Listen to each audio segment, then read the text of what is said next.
arparadio.com की प्रस्तुति इतिहास का अभ्यास। वाचक स्वर पद्मा मणि। पल्लव शासन की कला, शैली, साहित्य एवं चालुक्य वंश। पल्लव राजा कला के आश्रयदाता थे। स्थापत्य एवं शिल्प के क्षेत्र में इस युग में अपार उन्नति हुई। इस काल में दक्षिण कला शैली का विकास हुआ तथा चित्रकला का विकास हुआ।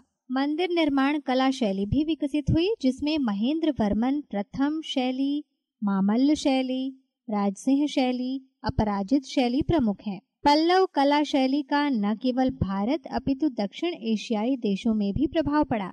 पल्लव कालीन वास्तुकला शैली को 4 शैलियों में विभक्त किया गया है, जिनके नाम पल्लव शासकों के नाम पर आधारित हैं। पहला, महेंद्र वर्मन प्रथम शैली। इस शैली का विकास 600 ईस्वी से 625 ईस्वी के मध्य हुआ। यह पल्लव काल की प्रारंभिक शैली है। महेंद्र वर्मन प्रथम के शासन काल में निर्मित स्तंभ युक्त मंडपों का निर्माण हुआ। ये मंडप एक हॉल के समान हैं, जिनके पार्श्व भाग में 1 या 2 कोठरियों का निर्माण किया गया है। प्रवेश द्वार स्तंभ एक कतार में बने हैं। इस शैली के निर्मित मंडपों में नुंदवल्ली का अनंत शयन का मंडप एवं भैरव कोंड के मंडप विशेष प्रसिद्ध हैं। दूसरा, मामल्ल शैली। मामल्लपुरम में इस शैली का विकास होने के कारण इसे मामल्ल शैली कहा जाता है। इस शैली का विकास 625 ईस्वी से 674 ईस्वी माना जाता है। मामल्लपुरम नगर की स्थापना मद्रास के निकट समुद्र तट पर हुई थी। इस नगर को पल्लव नरेश नरसिंह प्रथम महामल्ल ने अपने नाम पर बसाया था। इस शैली के अंतर्गत मुख्यतः मंडपों अथवा रथों, जो कि एक प्रस्तरीय मंदिर हैं, का निर्माण हुआ। मंडपों की संख्या 10 है। ये महेंद्र वर्मन प्रथम शैली से अधिक विकसित हैं। इनमें से वराह मंडप, महिष मंडप एवं पंच पांडव उल्लेखनीय हैं। तीसरा, राजसिंह शैली। इस शैली का विकास 700 से 900 ईस्वी के मध्य हुआ। इस शैली में काष्ठकला बिल्कुल नहीं है। इस शैली में स्वतंत्र रूप से पाषाण खंडों की सहायता से मंदिर का निर्माण हुआ है। मामल्लपुरम में बना हुआ शोर मंदिर इस शैली का अत्यंत सुंदर उदाहरण है। कांची के कैलाश मंदिर में राजसिंह शैली के विकसित रूप के दर्शन होते हैं। राजसिंह शैली का सर्वाधिक विकसित रूप कांची में बने हुए वैकुंठ पेरुमल के मंदिर में इंगित होता है। पल्लव स्थापत्य कला में इस मंदिर का महत्वपूर्ण स्थान है। चौथा, अपराजित शैली। इस शैली का विकास पल्लवों के काल के अंतिम चरण में हुआ। बहुर का मंदिर इस शैली का प्रमुख उदाहरण है। इस शैली में स्तंभों के शीर्ष भाग का अत्यधिक विकास हुआ। और अब जानते हैं साहित्य के बारे में। पल्लव युग साहित्य के विकास का युग था। महेंद्र वर्मन ने हास्य पर मत्त विलास प्रहसन लिखा। दंडी नरसिंह वर्मन द्वितीय का राजकवि था। कांची में विश्वविद्यालय भी था। वात्स्यायन और दिडनाक जैसे आचार्य यहाँ पर थे। इस काल में संस्कृत और तमिल साहित्य का विकास हुआ। तामिल कुरल नामक प्रसिद्ध तमिल ग्रंथ इसी काल में लिखा गया।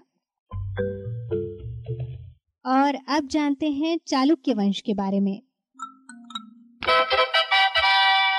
भारतीय इतिहास में 6वीं से 8वीं शताब्दी एवं 10वीं से 12वीं शताब्दी तक दक्षिण भारत में 3 स्थानों बादामी यानी वातापी, कल्याणी एवं वेंगी पर चालुक्य प्रभावशाली थे। अब इनके उत्पत्ति की बात। विद्वानों में इस पर मतभेद है। Doctor V.A. स्मिथ इनको चपों से संबंधित मानते हैं, जो विदेशी गुर्जरों से संबंधित थे और राजपुताना से दक्षिण गए। डॉक्टर दिनेश चंद्र सरकार का कहना है कि वे एक देशी कन्नड़ परिवार के थे जो क्षत्रिय होने का दावा करते थे। बादामी के चालुक्य ब्रह्म एवं हारिति तथा कल्याणी के चालुक्य मनु या चंद्र से संबंध जोड़ते हैं, यानी अयोध्या से संबंध जोड़ते हैं। बिल्हण के विक्रमांक देवचरित के अनुसार ब्रह्मा ने चुलुक यानी चुल्लू के जल से एक वीर पैदा किया जो बाद में इस वंश का संस्थापक हुआ। ह्वेनसांग ने अपने संस्मरण में पुलकेशिन द्वितीय को क्षत्रिय लिखा है। और अब चालुक्य वंश के प्रमुख शासकों के बारे में जानते हैं। जयसिंह। इस वंश का पहला राजा जयसिंह था, जिसने राष्ट्रकूट और कदंबों से युद्ध करके एक छोटा सा राज्य अपने लिए बनाया, कोथेम दानपत्र। इसके बाद रणराज राजा हुआ। पुलकेशिन प्रथम 533 से 566 ईस्वी। 6वीं शताब्दी में पुलकेशिन प्रथम सिंहासन पर बैठा। यह रणराज का पुत्र था। इसके कार्यकाल में इनकी शक्ति का विस्तार हुआ। इसने बीजापुर के बादामी यानी वातापी में राजधानी बनाई। इसने अश्वमेध यज्ञ किया तथा सत्याश्रय और पृथ्वी वल्लभ की उपाधि धारण की। पुलकेशिन द्वितीय 566 से 579 ईस्वी। पुलकेशिन प्रथम के पश्चात कीर्तिवर्मा राजा बना। इसके बाद इसके छोटे भाई मंगलेश ने अपने अल्पवयस्क भतीजे पुलकेशिन को राजधानी से भगा दिया और स्वयं राजा बन गया। उसके बाद उसका बेटा सिंहासन पर न बैठ सका, क्योंकि पुलकेशिन द्वितीय ने मंगलेश का विरोध किया। मंगलेश मारा गया एवं पुलकेशिन द्वितीय राजा बना। डॉक्टर DC सरकार के अनुसार चालुक्यों का राजनीतिक प्रभाव महाराष्ट्र राज्य के दक्षिणी भाग और निकटवर्ती मैसूर के क्षेत्र तथा मद्रास यानी चेन्नई राज्य में फैला हुआ था। राजा बनते ही पुलकेशिन के सामने दो समस्याएं थी: विदेशी आक्रमणों का सामना और विद्रोही सामंतों का दमन करना। ऐहोल अभिलेख में पुलकेशिन द्वितीय की विजय के बारे में जानकारी मिलती है। यह चालुक्य वंश का सर्वाधिक शक्तिशाली एवं प्रतापी राजा था, जो 608 में गद्दी पर बैठा। उसने राष्ट्रकूट, कदंबों, गंगों और केरल के अलूकों को हराया। कोंकण पर कब्जा कर धारापुरी यानी एलिफेंटा को जीत लिया। इसके पश्चात उसने लॉट, दक्षिण गुजरात, मालवा और मृगकच्छ के गुर्जरों को हराया। लगभग 630 ईस्वी में हर्ष ने पुलकेशिन पर आक्रमण किया। नर्मदा तट पर पुलकेशिन ने उसे हराया। फिर उसने महाकोसल यानी छत्तीसगढ़, कलिंग, आंध्र और कांची के पल्लवों पर आक्रमण किया। पुलकेशिन ने कावेरी के किनारे चोल, पांड्य और केरल के राजाओं से संधि की। दक्षिण भारत पर उसका प्रभाव बढ़ गया। उसने 625 ईस्वी में फारस के राजा द्वितीय खुसरो के पास अपना दूत भेजा, जिसका चित्र अजंता गुफा में चित्रित है। चीनी यात्री ह्वेनसांग इसके राज्य में आया था। वह पुलकेशिन की शक्ति, प्रजा की भक्ति और स्वाभिमानी कठोर स्वभाव का वर्णन करता है। वह लिखता है कि यहाँ की भूमि उपजाऊ है। यही वह देश है जिसने शीलादित्य यानी हर्ष का आधिपत्य नहीं माना है। उसने लिखा है, वहाँ का राजा क्षत्रिय है, प्रजा उसकी आज्ञा मानती है। उसका देश 400 मील के घेरे में है और राजधानी 30 मील के घेरे में है, जो एक ओर नदी से घिरी है। पल्लव राजा नरसिंह वर्मन ने 642 ईस्वी में वातापी पर आक्रमण कर पुलकेशिन को हराया। इस युद्ध में पुलकेशिन की मृत्यु हुई। प्रारंभिक चालुक्य राजा वैदिक धर्म को मानते थे, किंतु पुलकेशिन जैन धर्म का अनुयायी हो गया। वह विद्वान और कला का आश्रयदाता था। प्रसिद्ध कवि कीर्ति उसकी सभा में था। विक्रमादित्य प्रथम 655 से 681 ईस्वी। पुलकेशिन की मृत्यु के पश्चात उसका पुत्र विक्रमादित्य प्रथम गद्दी पर बैठा। पुलकेशिन के पुत्र प्रथम विक्रमादित्य ने चालुक्य साम्राज्य की शक्ति को बढ़ाने का प्रयास किया। 655 ईस्वी में उसने नरसिंह वर्मन प्रथम, महेंद्र वर्मन द्वितीय और परमेश्वर वर्मन को हराकर कांची को लूटा। उसने अपने पिता की मृत्यु का बदला लिया। उसने चोल, पांड्य और केरलों को भी हराया। इसी समय गुजरात में चालुक्य वंश की स्थापना हुई। चालुक्य राजा विक्रमादित्य प्रथम ने विनयादित्य शासनकाल 681 से 696 ईस्वी, विजयादित्य 696 से 733 ईस्वी, विक्रमादित्य द्वितीय 734 से 745 ईस्वी एवं कीर्तिवर्मन द्वितीय 745 से 757 ईस्वी इस वंश के राजा हुए। ये सभी राजा दक्षिण भारतीय राजनीति में उलझे रहे। 8वीं सदी के मध्य में राष्ट्रकूटों ने चालुक्य राज्य का अंत कर दिया।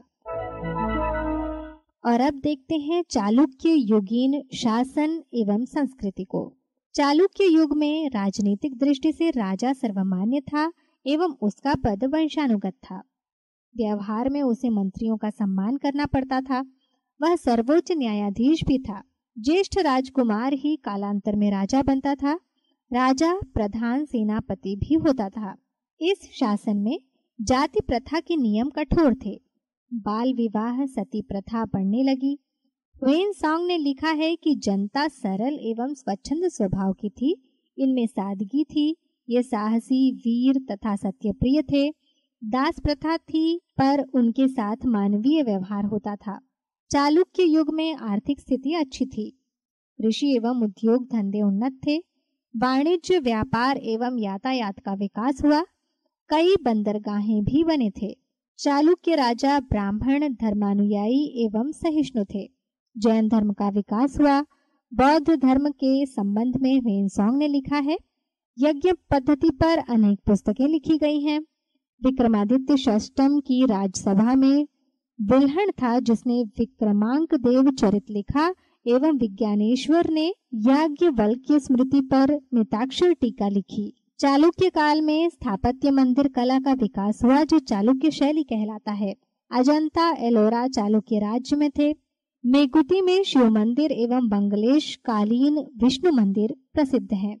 चालुक्य राजा विक्रमादित्य ने बीजापुर के पट्टकल में विजयेश्वर शिव मंदिर यानी संगमेश्वर का निर्माण कराया। विक्रमादित्य द्वितीय की रानी ने पट्टकल में लोकेश्वर शिव मंदिर बनवाया। इसे अब वीरूपक्ष कहा जाता है। इतिहास में चालुक्य वंश कला, स्थापत्य एवं प्रशासन की दृष्टि से महत्वपूर्ण है। अहोल को भारतीय मंदिर वास्तु की शाला कहा गया है। चालुक्य युग भारतीय इतिहास में महान शासक पुलकेशिन द्वितीय के अदम्य साहस, वीरता एवं कला संस्कृति के उन्नायक काल के रूप में महत्वपूर्ण स्थान रखता है। arparedio.com की प्रस्तुति इतिहास का अभ्यास।